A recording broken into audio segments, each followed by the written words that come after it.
Hello everyone, welcome to another episode of TCG Talk, back today with another video. And in today's video, I'm going to be giving you some color splash combinations that you can do with each contender in the alpha class TCG, and hopefully give you some basic guidelines on what I have found to work as I've been having fun testing with the cards, testing with different colors, so on and so forth. If you like this type of content, please leave a like, comment, and subscribe. If you're new to the channel, thank you so much for joining. I really appreciate it. If you're a long-standing supporter, y'all have been amazing through this change, going through different card games, and I really appreciate everything you're doing. So, also check out the Patreon, the Discord down below if you so choose. We have a great community, and the Patreon's really nice because all the support I get there goes straight back into the channel. I literally have a separate account for my channel to help kind of improve it and things of that nature. So, getting right into it, I've done this video legitimately like 5 times. Excuse the cough. And originally I was going to show you decks. So if you look down the description below, you can go to play.alphaclasstcg.com and build your own decks right now. They have their own deck builder, own card database already before the game even comes out. You can copy it in a tabletop simulator and play. I originally was going to show decks, but I didn't want to go that in depth for 2 reasons. One, I'm still not 100% comfortable with my playtesting enough to give you deck text. I don't think that's fair, and the game hasn't even came out yet. And I didn't want to overwhelm people that are brand new to the game. I wanted to kind of give you some color combinations though. So I decided to do it this way and show you just base key cards in each one and kind of give you different things. So one thing I wanted to do before I started is that excuse me, I'm sorry, is that the great thing about this game is the color combinations are, you can use almost any. So Clarity, for example, is a white-based contender. You can pair her with blue, red, black, or green. You really can do that. And you can do it with every hero, every contender, is that there's really not a color combination that simply won't work. Now, with other card games that have colors, there are some color combinations that literally just don't make sense from a play standpoint. In set 1, yes, there are more powerful color combinations with contenders, but overall, you can play almost any color, and it feels like it makes sense, at least to some level of degree. And that's the great thing about this game. But we're going to get right into it. Start with Clarity. I just wanted to start with Clarity because Clarity is the most flexible. The short answer with Clarity is you can literally pick any color combination. Because her ability is based off opting and not based off a key card type or a key mechanic, or a key interaction, she can be paired with anything, and it really depends on what other color you want to exemplify with her. So the 2 that I picked, I think, are probably her most consistent in my opinion. White-blue Control is probably her best one. Clarity has a lot of life gain in white. She has a lot of good defense in white with the rogue cards, with the Haven package that you see here on the left. And being able to pair the other Haven in blue as well as some of the best control pieces in the game with Better Luck Next Time and Absorbing, you're able to play that slow delay game. Because what you want to do with Clarity is basically be a more efficient deck turn to turn. Because you can opt the top of your deck and then basically pick your draw, and then late game be able to pick another draw. It allows her to pick the very best card for that situation most of the time, and you can just outvalue your opponent through sheer efficiency. However, I think her, especially in white, her Lin cards and her Clarity cards specifically at 3, 4, and 5 and 6 drop are very, very powerful. And I think that getting to those quickly and being able to delay your opponent so you can get to the mid game at a good life total is really, really nice, and just to be outvalued. Then you can use cards like Clarity right there, you see as an 8 drop, which basically allows you to take over an alpha card or take over a card control, an alpha card control for 8. And if you have a Haven and a Clarity card on the field, it is only a 6 cost. And that's just really good for set 1 because 3 out of 5 of the contenders are alpha contenders. And I think that getting that ability is not that hard at all. You definitely could sideboard it, but I think it's really good. Then you have Mid-Range Boom.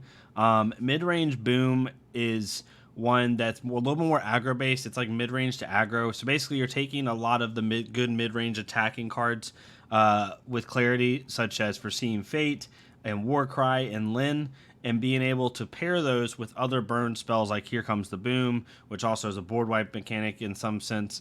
Energy Absorption you can put with Here Comes the Boom to boost those mid-range cards even more, and then Solar Smash as well to get rid of some pesky cards. basically having, again, a lot more tempo gameplay than the clarity control. When it comes to these cards, and I'll go over this again in like my first deck tech or my first like in-depth video, but there's a couple principles you want to follow when it comes to building these decks. If I can give you three. One is clash cards. I would have around 26 to 30 clash cards in your deck. I would not go lower than 25. I would not go more than 30 unless you're just like wanting to do something crazy. I think that's a good sweet spot that I have found that gives you the most flexibility and consistency. You want to have enough clash cards to where you're drawing the cards you need, right? At 1, 2, 3, 4, and 5. But you also want to have a little bit of breathing room, a little bit more breath to your clash cards, because since you use your own cards for resources, you have to be able to sacrifice and put cards down at times when you're not going to use them for a while, and so you want to have a little bit more. Like, so ideally, in my opinion, an actual true sense of like deck tightness and consistency, you'd want like 23 to 24 clash cards, but because you use your own cards as resources, you need to have a little bit of breathing room. So that's why I'm saying 26 to 30. The second thing is your clash grounds. Make sure you have 6 to 8 clash grounds. I would not go below 6. I have tested 4 already. It does not work unless you just get super lucky with your draws. You want those clash grounds. They're very good. And then the last thing is your splash colors. I would not go above 14 in your splash out of the 50. Once you do that, you start getting really inconsistent, especially in the mid game with what you have to put down as a resource and play. Most of the time, with your splash cards, you don't need more than 1 or 2 of your splash resource in order to play all your cards out. Like, Here Comes the Boom requires 2 reds, so at the most you're going to need 2 reds in your resource zone. So 10 to 14 is the sweet spot. I actually think the true sweet spot is about 12, just for y'all's awareness. So going into the second one, we have OTK Meanie and You Blink and Boom. So OTK Meanie, Mean Streak is all about burst damage. He's a slightly slower deck. He's wanting to build up his damage and then slap it on you really effectively. So the blue cards do that, right? Again, we have better luck next time to absorbing to slow down our opponent and prevent them from taking out our streak counters. And then his real big cards are his 3 and his 4 drop, Blink of an Eye, and his Speedster card, where his 3 drop will help make streak counters, and it's a good draw mechanic. And then Blink of an Eye is what makes your board just really hard to deal with. Once you get to 5 counters, giving everything on your board 2/2 is really nice. And if you can get to 10 counters, then you just win the game most of the time, unless they have like straight removal. You also have access to the Haven package, again, with blue-white, which allows you to have really good defense, first off, in the early game, but it also has really good synergy with Sugaboo and Haven, which Sugaboo and Haven, you put 2 streak counters on a card. If it's a Haven card, that card also gets 2/2 for the turn. So you play Sugaboo and Haven onto a Haven card, give it 2 streak counters, use your once per turn to take those streak counters off, and then swing with Haven for like 3/4. So you just got a 1 drop to swing for 3/4, and it buffed another card with your streak counters. So that's really good. Then you have blue-red, which is You Blink and Boom. Again, this is just me wanting to play, in my opinion, the best like cards in the game when it comes to Here Comes the Boom and Solar Smash. But it also allows you access to other good early game mechanic cards like Torque the Uncontrollable and Torque's 2-drop, which allows you to basically have a Death Touch card. Similar to like the Haven cards, they're really good for defense, but they're also really good for burst damage, and allow you to have multiple ways to burst your opponent. Mean Streak RA is kind of a burst damage deck, so having Torque's burst damage mechanic is also really good. You can pair it with some of these red synergies and really do really well with it. For Magnate, Magnate has Alpha Smash and Alpha Aggro. Magnate is not about combat tricks. He's not about anything fancy. He's just about putting big dudes on the board and smacking you because they have 1 more defense. I chose green-blue because, again, Magnate's weakness is that, 1, if he gets behind in card advantage and board state, he has a hard time coming back because he's very much about just punching you in the face at a big level. So that's a big issue with him. So because of that, pairing him with blue gives him access, again, to blue's control elements that we've talked about several times already. It also gives him access to good cards like T-Bone, which because of Alpha Magnate's ability will come in at 5/5 as a 4-drop, which is insane value. The Blue Haven card, Blue Haven Bountiful Collector, allows you to ramp your resources faster since you can put 2 resources down. And then the 3-drop Mean Streak card is actually really good for Magnate as a draw mechanic. Magnate doesn't have a lot of inherent draw outside of his 1-drop that has a trigger defeat draw card. So putting 1 3-drop down and then just commanding 2 blue resources every time to draw and create a streak counter. You don't really care about the streak counter. You care about the draw effect. Then, of course, his cards, his 1-drop is really, really good. It comes in at 1/2 because of his ability, and it has a trigger defeat, draw a card. And Kagan, obviously one of the best cards in the game. It's straight removal, takes out their biggest threat, and also comes in at 5/6, which is insanely powerful. So that's Alpha Smash. Then you have Alpha Aggro, which again, with Torque, with Magnate, you really just want to throw big stuff down. So he has the same green concept that he did before. He has some board.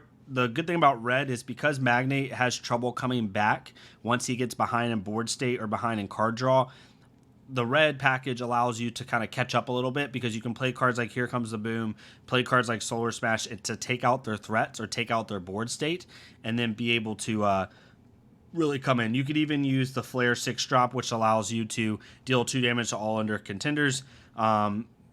That's also really good. And then, again, Torque's early game drops are also really good with Magnate to allow you to just have really good value. Then you have Torque himself. Torque is really fun, and I think for Torque is the most monocolored deck, in my opinion, out of all the contenders. Not to say you should play him monocolored, but his kit is so synergistic with itself that anything you splash in, really, in my opinion, is just to accent what he's trying to do. You really want to stay with Torque's kit, in my opinion. So the reds for delayed burst is basically just to give Torque a little bit more like defensive abilities without compromising his offensive burst potential. So getting access to blue control pieces is really, really nice. And then finally, Torque Tempo. This is similar to like Magnate, except flipped. You're using all of Torque's good red cards, and then you're adding in Kagan, which is a late game. Like if you can't burst him early with Torque, you just throw Kagan down. I know he requires 4 green, which is a lot, but you throw him down and you just win. It's super, super good. And even like generic attacks, like Magnate's 4/4/4 drop is really, really good into Torque because 4/4 at 4 drop is really, really nice. That's kind of just like a Torque Tempo aggro deck. And then finally, we have Moxie. Moxie, I think her most intuitive color combination is black-white, which I call locked and loaded. It's all about weapons. You're using cards like Moxie's Sidearm, Clarity's 1911, Weber's Binoculars, Moxie's Light Power Armor, even the Heavy Power Armor. And then you're combining that with a lot of delay mechanics like Surprise and Missile Barrage, Moxie's Sharpshooter, and then the Haven cards to basically stall your opponent enough to where you get a board state of weapons, attach all your weapons, and just basically smack the person in the face. Really, really good. Then you have weapons delay, which is similar. Like Moxie wants to delay, no matter what color combination she's using currently, she wants to delay her opponent until she can get a board state of weapons out. So blue helps keep you alive long enough in order to do that. Also, the Haven cards have really good synergy with ramping her resources to be able to pay for those heavier armor pieces. She also has some good Clash Grounds, which allow her to reduce the cost of her weapons by 1, which is really, really nice. And just overall really solid. So that is Moxie. And so that's all 5. Again, I think these are good starting points. I'm not saying like these are the tried and true best combinations for each one. However, I do think that these kind of will give you a starting point on like where the natural synergies are with each contender. I'm pretty confident in that. But yeah, let me know what you think. If you have a different color combination that I didn't bring up that you think is really good, please let me know. I would love to hear other people's opinions on this game right now. And just get as much, mental juices flowing as we can. Yeah, hopefully y'all enjoyed this. If you did, please leave a like, comment, subscribe. Let me know how I can do better. Let me know what type of Alpha Clash content you're wanting to see. I have a whole list of ideas, but feel free to join Discord. Hit me up. I'll always respond. Very responsive in the Discord about stuff. And yeah, I'll see y'all next time on TCG Talk. Thank y'all so much. Have a good day.